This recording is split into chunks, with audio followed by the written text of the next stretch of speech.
মানুষ আমার অনেক ক্ষতি করেছে, এখনো করছে, কিন্তু আমি কোনোদিন তাদের সামনে দাঁড়াবো না, তাদেরকে কোনো কিছু প্রশ্ন করব না কেন তারা এটা করতেছে।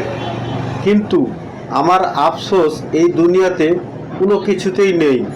আমার আফসোস শুধু এটাতেই যে তারা যে আমার ক্ষতি করলো, আমার কাছে জবাবদিহিতা না করলেও সৃষ্টিকর্তার কাছে তাদের জবাবদিহিতা করতে হবে। আমার আফসোস এখানেই, তারা যে কাজটা করতেছে ভুল করতেছে, এটার জন্য তারা একদিন পস্তাবে। কারণ সৃষ্টিকর্তা ছাড় দেয় কিন্তু ছেড়ে দেন না।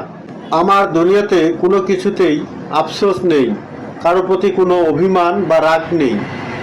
কিন্তু আমি এতটুকুই বলবো, মানুষ হয়ে যেন কোনো মানুষের ক্ষতি না করে।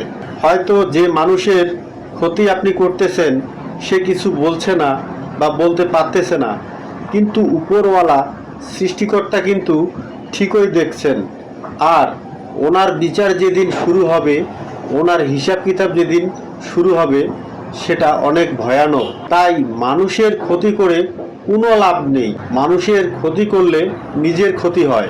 আমি সেই সব লোকদের কথা চিন্তা করি যারা মানুষের ক্ষতি করছে কিন্তু এতটুকু চিন্তা করছে না যে আমি ক্ষতি করার পরে আমার কি হবে।